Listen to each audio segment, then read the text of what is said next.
Asalaamu calaykum waraxmatullaahi tacaala wabarakaatu. Kulanti wacan oo wanaagsan daawada meel walbo aad naga daawanayso. Kusoo dhawaaw Talax Media. Fadlan haddii aad naga cusub tahay subscribe saar si aad ula socoto barnaamijyadan halkan ka soo dayno. Haddii aad horey inoola joogtayna fiidiyogan sii share garay oo la wadaag asxaabtaada.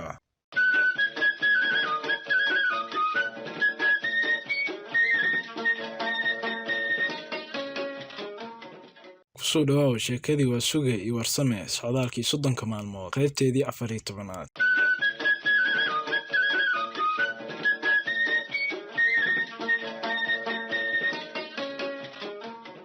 qaybta 13aad sheekadu waxay inoo joogtay warsame markuu gabaygan soo daliishanayay wuxuu maanka ku haayay 3 bayd oo gabayga ugu horeysa.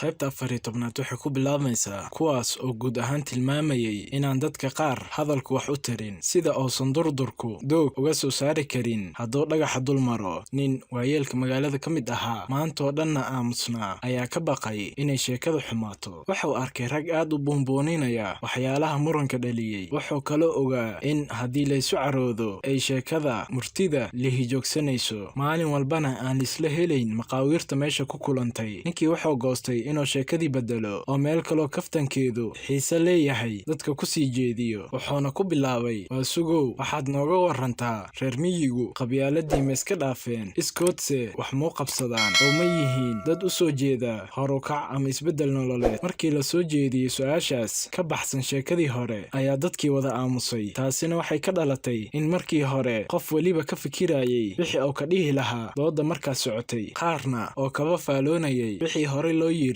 waa suge markuu xoogaa aamusnaa ayuu su-aashii ka jawaabay oo yidhi, inkastoo aan ku kala nool nahay udub iyo afaaf, haddana waad ogsoon tihiin oo reer miyiga iyo reer magaalka waxaa laga wada xukumaa meel keliya. tan labaad, waad og tihiin oo dadweynaha Soomaaliyeed oo dhan ayay dowladdu qabyaalada ka xaaraantinimaysay iyadoo aan loo kala soocin reer miyi iyo reer magaal. waxaa kaloo la wada ogsoon yahay in dadweynaha Soomaaliyeed oo si wanaagsan u aqbalay taladaas. waa suge wuxuu intaas raaciyey, dowlad waxa ugu wanaagsan tan amarkeeda si caddaan ah u fuliso. wuxuuna amuurtaas u cuskaday oo soo daliishaday mahmahyadii ahayd 3 waxyaalood dadka looguma taliyo: gar qalloocan, guddoon jilicsan iyo gacan guran. waxaana hadalkii qaatay warsame oo markii hore oo afhaysad ku reebay murankii ka dhashay gabaygu u daliishaday in reer magaalka hadal looga taaghelin. wuxuuna ku bilaabay, sideedaba idinka ayaa reer magaalow nooga fara dhuudhuuban fidinta qabyaaladda, welina kasii daba hanqal taagaya. idinka ayaa afkana ka dhowranaya, ficil ahaana wax ugu maamulaya. annagu, ayuu yidhi warsame, waxaan nahay dad weli xasuusanaya dhibaatooyinkii ay qabyaaladda soo marsiisay. waxaana maankayga marna ka go'ayn dadkii sida sahlan uga qorbixi jiray dagaal si macno la'aan ah uga dhashay beer, daaq iyo biyo, kuwaasoo qoloba ay qolo ugu sheeganaysay. waxaa kale oo aan cidna ka qarsoonayn sahalkii mar keliya dhibaatadaas aan ugu baxnay iyo sida aan ugu raysannay. sideedana qiimadarrada qabyaaladda horay ayaan ugu mahmahnay oo waxaanba niraa, ninkii xigaal kuu sheegtaa xabaalaha ayaa la tusaa, ninkii xoolo kuu sheegtana hooskiisa.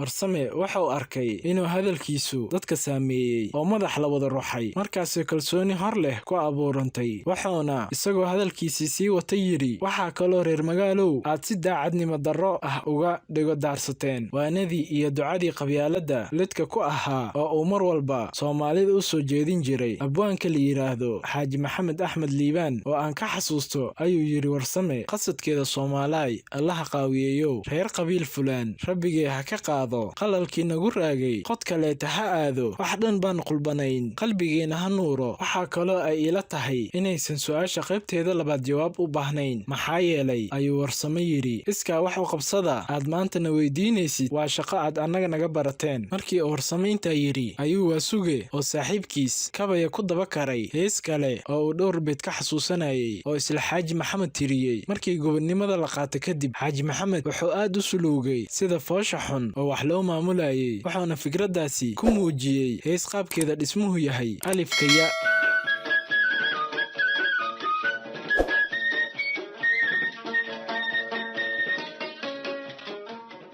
intaas waxay noogu dhammaaday qaybtii 14aad ee sheekadii Waasuge ee Warsame ee socdaalkii 30 maalmood.